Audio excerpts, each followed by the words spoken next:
Bon, allez, on reprend. Bon, alors, on parlait des difféomorphismes. Alors, qu'est-ce qu'un difféomorphisme? Donc, alors, si on a deux variétés topologiques, on va dire M, enfin, pardon, variétés différentielles, M, OM, atlas infini de M, et une autre variété différentielle à infini n.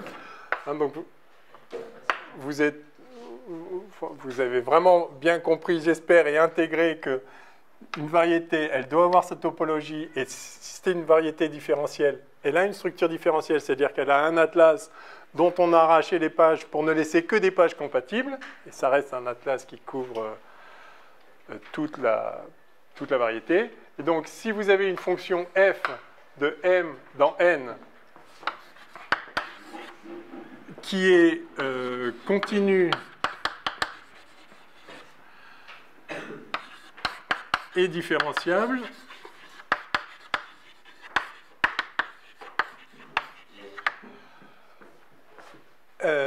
alors f est appelé difféomorphisme, d'accord?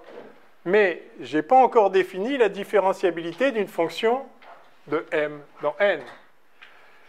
J'ai défini une structure différentielle, c'est-à-dire une variété munie d'un atlas avec que des cartes compatibles. C'est infini compatible. Oui? J'ai une question pratique. Pourquoi est-ce qu'à chaque fois on rappelle qu'elle est continue alors que si elle est différentielle, elle est continue? C'est vrai.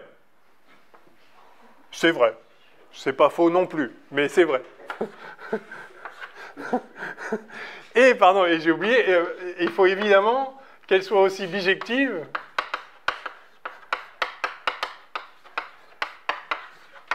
et d'inverse continue et différenciable. Mais qu'est-ce que c'est qu'une fonction différenciable entre deux ensembles? Eh bien, par définition, j'aurais donc dû le dire avant, décidément le coca n'a pas aidé à la pause, par définition,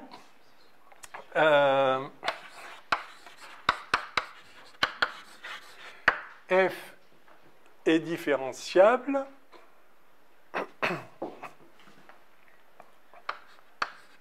si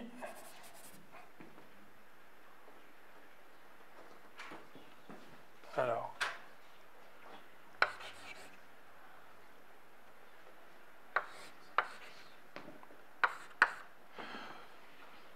il faut que je fasse le dessin, voilà, donc j'ai f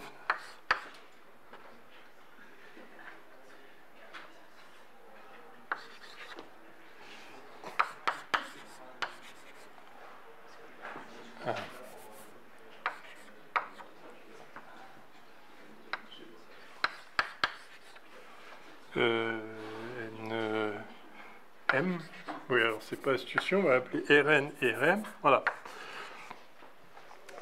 Une fonction f entre m et n est dite différenciable si, regardée dans une carte, elle est différenciable. Donc c'est toujours la même idée, c'est qu'il n'y a pas de notion de différenciabilité native sur la variété, mais comme autour de chaque point, vous pouvez cartographier la variété pour l'amener dans Rm. Alors ici, c'est donc une variété de dimension m, puisque vous avez une carte dans Rm. Ici, c'est une variété de dimension n.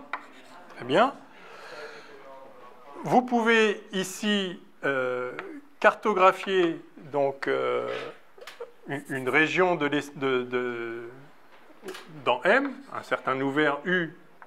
Donc vous avez une carte UX dans Rm. Ici, vous avez une carte VY dans Rn. Eh bien, vous avez f est différenciable si y rond f rond x moins 1 différenciable.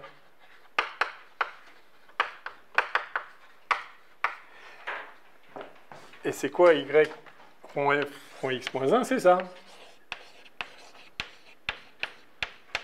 D'accord ? La fonction, elle est définie entre m et n, mais il n'y a pas de structure différentielle ici.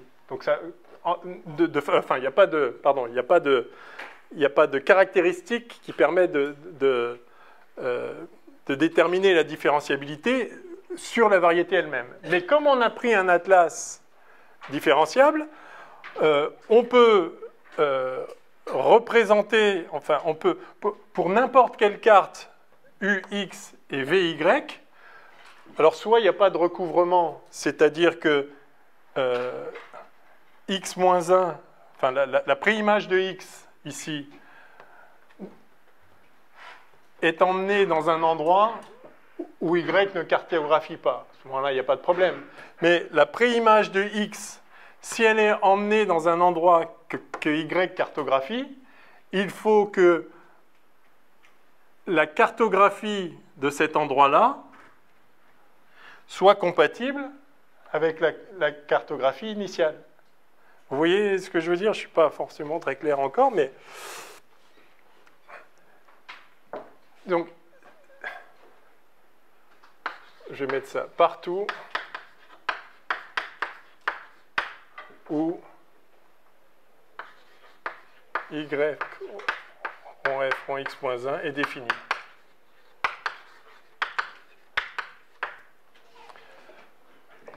Je vais refaire le dessin.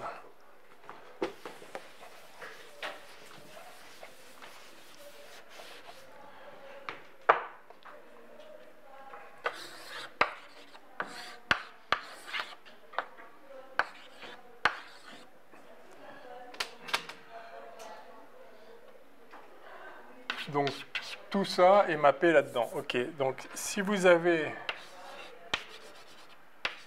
U, X dans RM, ces points-là, ils sont mappés quelque part là.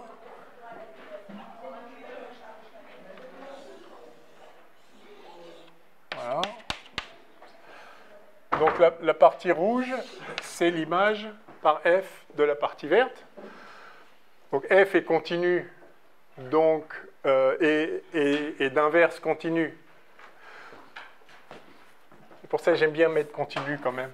Je retire les parenthèses. Enfin, l'un implique l'autre, mais comme je n'ai pas encore défini la différenciabilité, il faut qu'elle soit continue, donc un ouvert et d'inverse continu. Et maintenant, cette partie-là, je l'amène dans Rn.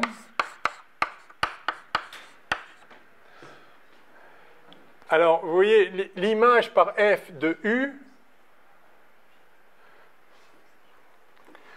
c'est pas garanti que j'ai une carte Y qui couvre toute l'image de U. Peut-être que je vais avoir besoin de plusieurs cartes. Ce n'est pas garanti. Donc, je vais dire que Y, ça prend un sous-ensemble. Voilà. Enfin, d'ailleurs, enfin oui. Ça peut déborder, mais si ça déborde, je me restreins à la partie qui est atteinte par F. D'accord ? Eh bien, la fonction qui passe de là à là, qui est donc celle que j'ai écrite là, je la réécris, c'est Y rond F rond x-1. Ça a un sens à dire que c'est différenciable parce que c'est une fonction de Rm dans Rn. D'accord ? Et donc je sais dire qu'une fonction de n, une fonction de m variables réelles dans Rn est différenciable, au sens de l'analyse standard. Voilà. Et donc c'est ça qu'on appelle, on dit que la fonction est différenciable si sa représentation dans des cartes est différenciable. C'est très naturel. D'accord ? C'est ce qu'on a fait pour les courbes différenciables. On a dit qu'une courbe était différenciable ici si sa représentation dans une carte est différenciable, et on a gardé que des cartes compatibles, enfin, un atlas avec que des cartes compatibles, de telle sorte que, bien que pour l'énoncer cette propriété, je me sers d'une carte, mais si je me servais d'une autre carte, ce serait pareil. Donc c'est une propriété intrinsèque bien définie dès lors que j'ai sélectionné le bon atlas. De la même façon, je définis la différenciabilité d'une fonction entre deux variétés munies, elles, de la structure différentielle, c'est-à-dire qui ont des atlas C infini compatibles entre elles, enfin, oui, qui ont des cartes, des atlas, pardon, qui ont un atlas dont les cartes sont C infini compatibles entre elles, je vais définir cette différenciabilité comme la différenciabilité de la traduction de la fonction dans les cartes. Et du coup, peu importe quelle carte je choisis, parce que là, si j'en prends une autre, si au lieu de prendre Y, je prends Y tilde, eh bien, et puis là, je prends X tilde, eh bien, pour passer de X tilde à Y tilde, je vais avoir, je peux passer par là, puis ça, puis ça. Vous voyez? Et donc ici, j'ai quoi ici? Eh bien, j'ai X rond X tilde moins 1, et ici, j'ai Y tilde rond Y moins 1. D'accord? Et donc, la nouvelle fonction de passage, bah, c'est Y tilde rond Y moins 1, rond Y, rond F, rond X moins 1, rond X tilde. Celle-ci, elle est C infini compatible, puisque j'ai choisi un atlas dans lequel il n'y a que des cartes C infini compatibles. Celle-ci, elle est C infini aussi pour la même raison. Donc, si celle-là l'est, celle-là l'est. Et inversement, tout est inversible, etc. Voilà. Donc, vous voyez que bien que pour définir la différenciabilité d'une courbe, je me sers des cartes pour dire je veux que ce soit différenciable dans la carte, parce que là, je sais le faire, je suis de Rm à Rn. Bien que je me serve des cartes, si je choisissais d'autres cartes, ça donnerait la même notion. Donc, il y a un sens, dès lors que j'ai choisi des atlas C infini compatibles, il y a un sens à dire qu'une fonction est différenciable. Donc, une fonction de R sur la variété, une fonction de la variété dans R, une fonction de la variété dans Rn, une fonction d'une variété dans une autre variété. Dès lors que sur chaque variété, il y a une structure différentielle qui permet de tout lire dans les cartes sans risquer jamais d'avoir un conflit entre deux cartes. C'est simple hein, comme notion en fait. Hein. C'est assez naturel. Alors, donc maintenant, donc, on dit que deux variétés différentielles sont difféomorphes si il existe un difféomorphisme, c'est-à-dire une fonction C infini de l'un dans l'autre qui soit aussi bijective et dont l'inverse soit bijective. Auquel cas, bah, c'est les mêmes espaces. Enfin, à un renommage des éléments près, c'est les mêmes espaces. Donc, bah, voilà. Alors, en particulier, il faut qu'elles aient la même dimension. Il peut y avoir une fonction différenciable d'une variété de dimension m dans une variété de dimension n différente. Mais elle ne sera pas inversible ou injective ou, voilà, si m n'est pas égal à n, c'est tout. Hein. Donc voilà, deux espaces difféomorphes sont en fait les mêmes du point de vue de la structure différentielle. Et donc, pour commencer, du point de vue de la structure topologique. Ils sont les mêmes du point de vue de tout ce qui est donné, du point de vue d'ensemble, du point de vue de la topologie, donc ça c'est ce qu'on appelle l'homéomorphisme, et si en plus ils sont les mêmes du point de vue de la structure différentielle, on appelle ça un difféomorphisme. C'est juste des noms de... Voilà. Ok, alors maintenant je peux répondre à votre question. C'est vous, pardon. Je peux répondre à votre question. Peut-il exister plusieurs structures différentielles sur la même variété topologique? Donc, comme je l'ai dit, à partir de la variété topologique, pour fabriquer la variété différentielle, j'ai arraché des cartes. J'ai dit, celle-là, c'est bon, et donc, du coup, j'ai viré celle-là. J'aurais pu dire, en fait, non, celle-là me plaît bien, et du coup, il faut que je vire celle-là. Donc, je vais former deux atlas différents. Ce ne sera pas les mêmes cartes, mais l'idée, c'est que chaque si j'ai choisi ça, je garde toutes celles qui sont compatibles avec ça, et donc j'ai un atlas malgré tout complet, un atlas c'est infini. Là. Est-ce que... Alors, du coup, j'obtiens deux ensembles, deux variétés différentes. En revanche, en général, elles vont être difféomorphes. C'est-à-dire que, ok, ce n'est pas les mêmes cartes que je garde, mais je peux trouver une fonction qui passe de l'une à l'autre de manière conforme, de manière fidèle. Donc, la réponse à votre question, c'est qu'en dimension 1, 2 ou 3, pour une variété topologique donnée, il n'existe qu'une seule structure différentielle à difféomorphisme près. D'accord? Donc, pour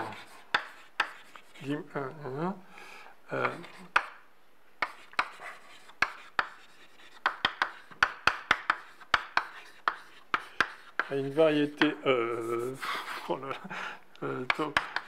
topologique donnée,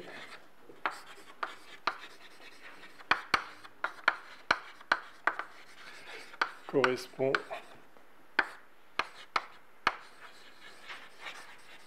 une seule structure différentielle.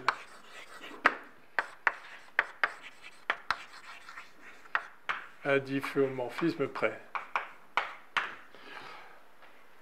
Il pourrait ne pas y en avoir, mais s'il y en a, il n'y en a qu'une.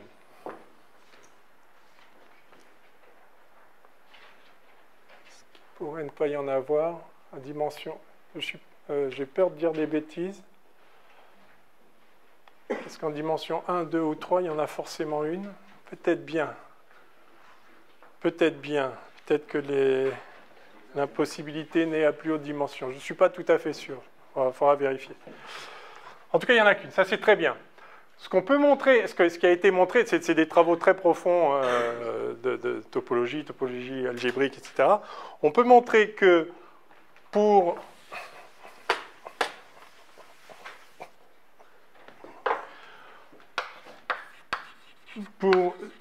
dim de M strictement supérieur à 4, il existe un nombre fini de structures différentielles. Différentes. La même variété, et il y a plusieurs phases. Il peut y avoir, je n'ai pas dit que ça forcément, mais il peut y avoir différentes façons d'arracher des pages pour imposer une structure différentielle qui ne soit pas difféomorphe entre elles. Jamais en dimension 1, 2, 3, mais en dimension plus grande que 4. Oui. Mais il y en a un nombre fini. Et alors en dimension 4, eh bien, il peut y en avoir un nombre infini non dénombrable.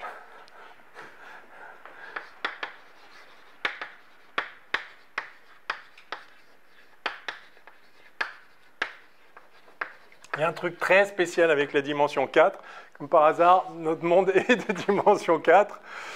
Ben voilà, on est confronté à ça. C'est juste un fait.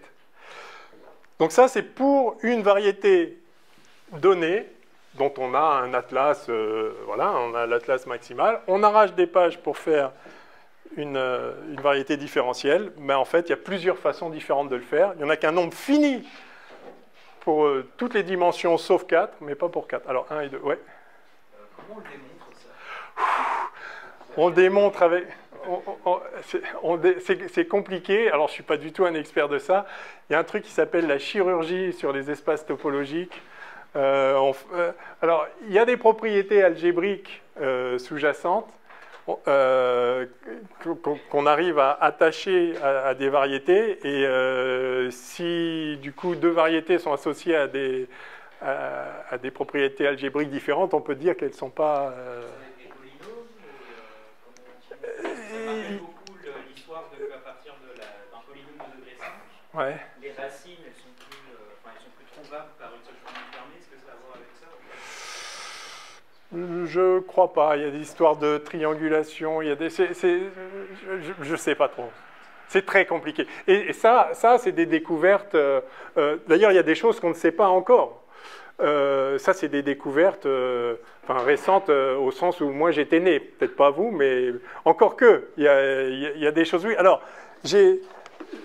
j'avais imprimé l'an dernier, mais je tiens absolument à vous montrer ça. Une page de Wikipédia où il donne, alors dans le cas particulier des sphères, parce que là on peut dire, ok, c'est des variétés complexes, hein, ça peut être un pneu bizarre avec 12 trous, avec une anse qui revient, etc. Des variétés, il peut y avoir des variétés très très complexes. On se dit, ok, peut-être sur une variété très très complexe, on peut mettre différentes structures différentielles. Alors prenons juste le cas des sphères. La sphère, une sphère.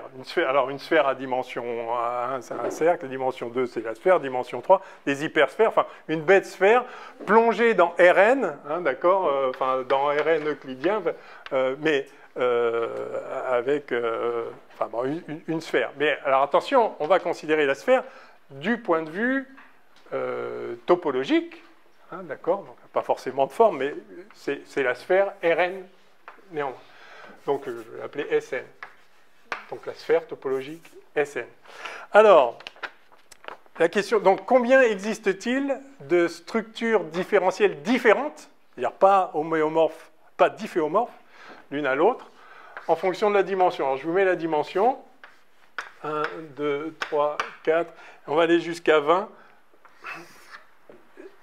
Vous allez voir ce que vous allez voir. Alors, en dimension 1, forcément, il n'y en a qu'une, parce que c'est vrai pour n'importe quelle variété topologique. En dimension 1, 2, 3, il n'y en a qu'une. C'est vrai pour n'importe quelle variété, a fortiori pour la sphère. En dimension 4, je ne mets rien pour l'instant. En dimension 5, il n'y en a qu'une. Super. En dimension 6, il n'y en a qu'une. Génial. En dimension 7, il y en a 28. OK. En dimension 8, il y en a 2. En dimension 9, il y en a 8. En dimension 10, il y en a 6. Comme ça. En dimension 11, il y en a 992. OK. En dimension 12, il n'y en a qu'une. Bien, dimension 12. Dimension 13, il y en a 2. Dimension 14, dimension 13, il y en a 3. Dimension 14, il y en a 2. En dimension 15, il y en a 16 256. En dimension 16, il y en a 2. En dimension 17, il y en a 16. En dimension 18, il y en a 16 aussi. En dimension 19,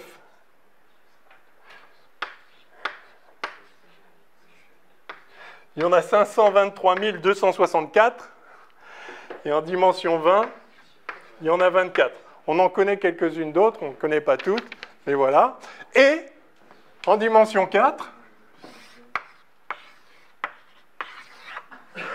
on ne sait pas. On ne sait pas. Voilà. Donc, vous pouvez imaginer que c'est donc pas trivial de démontrer ces choses-là.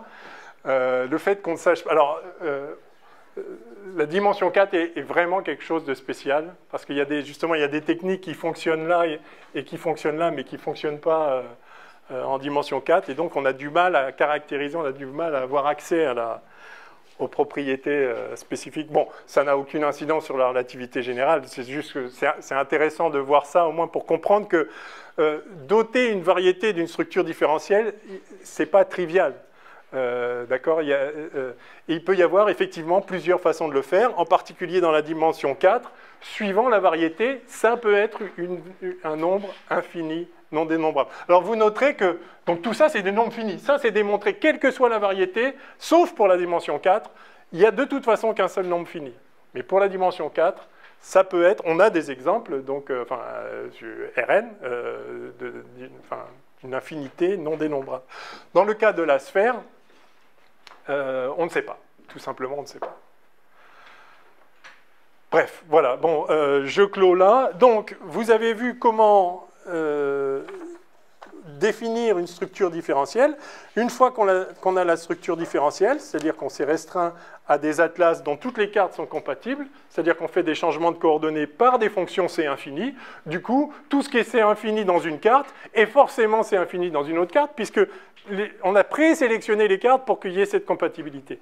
Oui ? Est-ce que ça de la sphère sur S4. Est-ce que ça nous bloque en physique, vous voulez dire? Non, parce que de toute façon, si on regarde dans le détail, notre espace-temps n'est pas la sphère, n'est pas une sphère. Parce qu'il y a des singularités sur les trous noirs, etc. Donc, après, si on gomme ça à plus large échelle, effectivement, c'est une question. Mais le fait qu'il puisse y avoir plusieurs structures différentielles distinctes n'est pas problématique pour la physique, au sens où, de toute façon, il y a une structure différentielle. Enfin, en tout cas, c'est l'hypothèse qu'on fait, puisqu'on voit que la physique est continue et différenciable. Donc, que ce soit celle-ci ou une autre, en fait,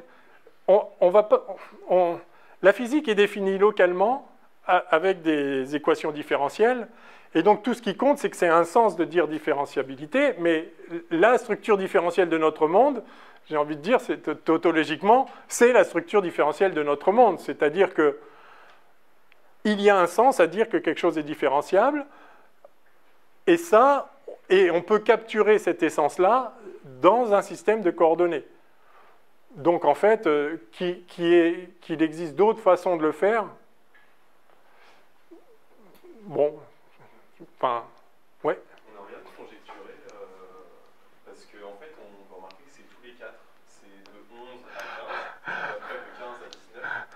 Et je me demande, est-ce qu'il y a du coup à 23? Je ne saurais pas vous répondre, mais je sais pas vous répondre. Je ne sais pas. Ce que je sais, c'est qu'on ne sait pas pour toutes les... On a démontré que c'était un nombre fini, on n'a pas le nombre pour chaque valeur. C'est-à-dire qu'il n'y a pas, à ma connaissance, il n'y a pas une formule générale qui vous dise la dimension 23, c'est tant. Alors, peut-être que la dimension 23 a été traitée dans un cadre global. C'est connu? Combien? C'est un très grand nombre. En fait, il y a un super site qui a toutes les, d'accord. les suites Ah. qui sont... c'est une encyclopédie des suites qu'on connaît en mathématiques. Et du coup, j'ai cherché, elle est là. Ouais. Il y a toutes les références, c'est super sympa. Et puis, donc, bon, bah, c'est 7, 7, 6. Alors, 7, 7, 6, 7, 2, 1, 1, 3, 1, 1, 1, 0. Voilà, pour 1. Et pour 24, c'est 8. D'accord. Voilà. Bon, voilà. Voilà, Mais m'en demandez pas plus là-dessus, je n'en sais pas plus. Je suis juste émerveillé, je pense, comme chacun, de voir ce truc-là. C'est... Ok. Non, mais ce qui est fascinant, c'est que vraiment, on ne sache pas pour la sphère de dimension 4. C'est un truc incroyable. Ceci, j'ai peut-être répondu un peu vite à votre question. Est-ce que ça a des incidences physiques? Le fait est que... Non, je sais pas. Non. Ok. Alors, je crois qu'on est prêt pour démarrer un nouveau chapitre. Quelle heure est-il? Oui, on a quand même un petit peu de temps au moins pour poser les choses.